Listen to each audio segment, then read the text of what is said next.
बोलो श्री प्राणनाथ प्यारे की जय, श्री कृष्ण कन्हैया लाल की जय। आप सभी को प्रणाम करते हुए आज जीवन की सत्य घटना पर आधारित यह एपिसोड मैं तैयार कर रहा हूँ, क्योंकि संसार में देखा जाए तो मात्र एक ही वो बिंदु सत्य है और वो है मृत्यु।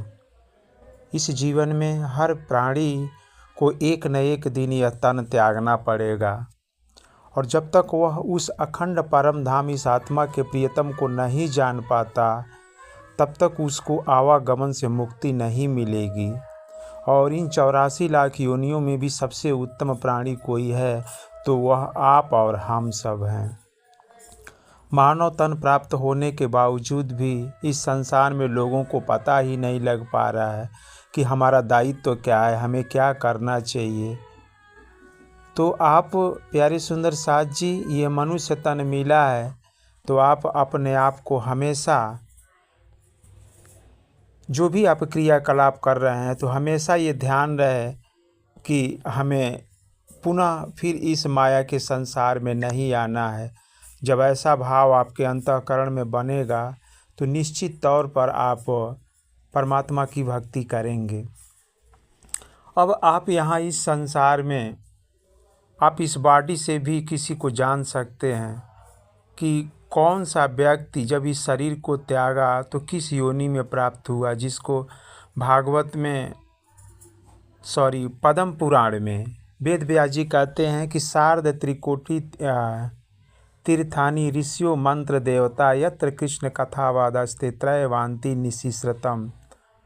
अर्थात जो कृष्ण की भक्ति कर लेता है तो वह सार्ध त्रिकोटि तीर्थानि ऑटोमेटिक 3.5 करोड़ तीर्थ कृष्ण की भक्ति करने पर उसे प्राप्त हो जाता है। सार्ध त्रिकोटि तीर्थानि ऋषियों मंत्र देवता, ऋषि द्वारा 7 करोड़ मंत्र वो भी ऋषि देवता प्रकट हो जाते हैं। यत्र कृष्ण कथा वादस्ते, जहाँ पर कृष्ण कथा होती है ऑटोमेटिक 33 कोटि देवी देवता वहाँ पे निश्चित रहते हैं। तो ये परमात्मा की भक्ति करने का फल है प्यारे सुंदर साथ जी, कि आप जीते जी इतने लोगों को इकट्ठा करके अपनी मुक्ति की बात कर सकते हैं, मोक्ष की बात कर सकते हैं। तो यहाँ पर शास्त्रों में पद्म पुराण में भी एक व्याख्या आता है कि जल जा 9 लक्षाणी अस्थावरा 20 लखंति पक्षिणाम 10 लक्षाणी कृमिया रुद्र संख्या एकाय 33 लक्षाण पशुए ते भवती। यहाँ पद्म पुराण का प्रमाण है कि 84 लाख योनियाँ हैं, उसमें सबसे पहले पानी में रहने वाले जल जा 9 लक्षाणी 9.5 लाख ये पानी में, पक्षिणाम 20 लाख पेड़ पौधों में, पक्षियों में 10 लाख 11 लाख कीड़े मकोड़ों में, और 30 लाख ये 4 पाँव वाले में, और अंतिम में 4 लाख मनुष्य की वैरायटी है। तो किसी प्रकार ये 84 लाख को झेलते हुए अगर आपने 4 लाख मनुष्य योनि में प्राप्त कर लिया, और प्राप्त करने के बाद से आप हर व्यक्ति जान सकता है, व्यक्ति जब मर जाता है तो उसके 5 ज्ञानेंद्रियाँ 5 कर्म इंद्रियाँ जो बॉडी के अंदर है उसको देख करके आप जान सकते हैं प्यारे सुंदर साथ जी कि वह व्यक्ति का अगला जोनी किस वैरायटी में जाएगा, पक्षियों में जाएगा, कीड़े मकोड़े में जाएगा, कि मुक्ति हो जाएगा। इस बॉडी में 12 द्वार है, 12 द्वार है प्राण निकलने का, मतलब जीव को निकलने का, जिसमें प्रथम द्वार है आपके जहाँ पर ये सर का लास्ट मस्तिष्क होता है, जिसको सब कॉन्शियस माइंड बोला जाता है, चेतन और अवचेतन। तो अगर चेतन जहाँ पर वायु है मतलब सर से, उसके अगर आप कोई व्यक्ति अगर मर जाए और समझ लीजिएगा कि सर मतलब उसके बाल वहाँ पर एकदम खड़े खड़े हैं, सर के ऊपर से बाल अगर खड़े हो चुके हैं तो समझ लीजिएगा कि वह मस्तिष्क से प्राण निकला हुआ है, और उसके चेहरे पर एक और सौंदर्यता रहेगी, तो समझिएगा वह व्यक्ति मोक्ष को प्राप्त हुआ है। वह परम पिता पर परम सत्ता जो है इस संसार में जिसको जानने योग्य है, उस अखंड परम धाम राजी महाराज को प्राप्त हुआ है। दूसरा है उसका 11वें द्वार से जब जीव जी जाई अमर लोक में वासा पाई, जिसको कबीरदास जी ने भी कहा कि जो 11वां द्वार है 11वां द्वार से प्राण निकलने पर आवागमन से भी ये भी मुक्ति हो जाता है बेहद भूमिका में। तो ये है आपका 11वां द्वार। मस्तिष्क मतलब ललाट टाइप में ललाट चमकना शुरू हो जाएगा। और 10वां द्वार है कि 10वां द्वार से जीव जब जाई स्वर्ग लोक में बासा पाई। यदि जीव के प्राण 10वें द्वार से निकल जाता है तो वह स्वर्ग बैकुंठ आदि लोकों को पाता है, जिसमें आवागमन लगातार बना रहता है। इसकी पहचान है कि मरने वाला का प्रसन्न चित्त दिखाई देता, मतलब उसके मुख से ये प्राण निकला हुआ है, एकदम हंसता हुआ चेहरा वो दिखाई देगा। और श्रवण द्वार से जीव जब चला जाता है तो प्रेत दाव पावे तत्काला, मतलब कान से, अगर कान उसके फूले रहते हैं, कान खड़े रहते हैं, अगर कान से प्राण निकलता है तो आप समझ जाइए कि यह प्रेत योनि में जाएगा। कन्फर्म है, उसके कान बड़े बड़े खड़े हो जाएंगे और प्रेत योनि में 1000 वर्ष तक इन जीवों को भटकना पड़ता है। और उसके बाद से 9वां द्वार है। 9वां द्वार जब जीव जाता है, जीव निकलता है तो ये कीड़े मकोड़े जैसे उड़ने वाले छोटे छोटे प्राणियों में उसका जन्म होता है। इसके आँख खुले रहेंगे।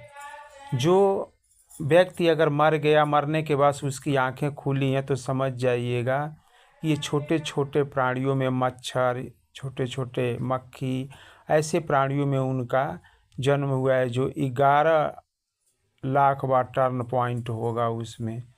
और श्वसन द्वार से जब जीव जाता है ये, तो श्वसन द्वार से ये पिंडज में जाता है। इसमें प्राण निकलने पर जीव का उड़ने वाले पक्षी में जन्म होता है। श्वास मतलब नाक, इसके दोनों खुले रहेंगे, नाक से श्वास लालिमा आ जाएगा, नाक खुले रहेंगे, इसकी पहचान है। उसके बाद से मुख्य द्वार से अगर जीव निकलता है, जिससे हम लोग भोजन करते हैं, तो इसकी पहचान है कि अन्न खाने वाले जीवों में जन्म लेता है, जैसे सुंडी, कीड़े, जो अनाज में मतलब कीड़े पैदा होते हैं, उसमें यह जीव जन्म लेता है। नाभि से अगर जीव निकलता है तो जलचर योनि में प्रकट हो जाता है, जैसे प्राणवायु। जलचर योनि का मतलब होता है मेढक, कछुआ, सर्प, इनकी पहचान है मरने वाले का मूत्र बाहर आ जाता है। जो व्यक्ति अगर मान लीजिए मरा हुआ व्यक्ति है और मरने के बाद से अगर वो मतलब वह उसके मूत्र बाहर आ गए हैं, तो समझ जाइएगा कि यह व्यक्ति मरने के बाद से यह जल में जन्म लेगा। जन्म वाले जो जल जा 9 लक्षाणी, अर्थात 9 लाख जो वैरायटी है जल में, उसी में इसका जन्म होगा। अब मल द्वार से अगर प्राण निकलता है, मतलब जो शौचालय कर देता है मरने के बाद से, देखे होंगे ऐसे नरक खान में वासा, अर्थात गुदा द्वार से निकलने वाले जीव नरक में चला जाता है, जिसकी पहचान है कि वह बहुत 1000 वर्षों तक लगातार इसमें भटकता रहता है। और निश्चित तौर पर ऐसे अगर प्राणी का व्यवस्था अगर आप देख लें, किसी लाश को देख लें, तो आप समझ सकते हैं कि यह व्यक्ति का अगला जोनी इसमें होगा निश्चित तौर पर।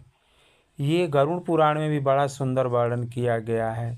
इसीलिए इन सभी प्रकार की जो योनियां हैं, इन योनियों से अगर आपको मुक्ति लेना है तो ये कई तरीका है कि उस पर ब्रह्म परमात्मा अनादि श्री कृष्ण जी का आप भक्ति करें, और भक्ति करके आवागमन से हमेशा के लिए अगर छुटकारा पा लें, इन सब 84 लाख योनियों से अपने आप को बचा लें।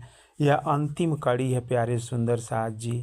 इसीलिए मैं बार बार इसको दोहरा रहा हूँ कि अगर आप मनुष्य तन हैं, क्योंकि आपको सोचने समझने की क्षमता सिर्फ आप के अंदर है, तो ये मनुष्य तन गंवाएं ना।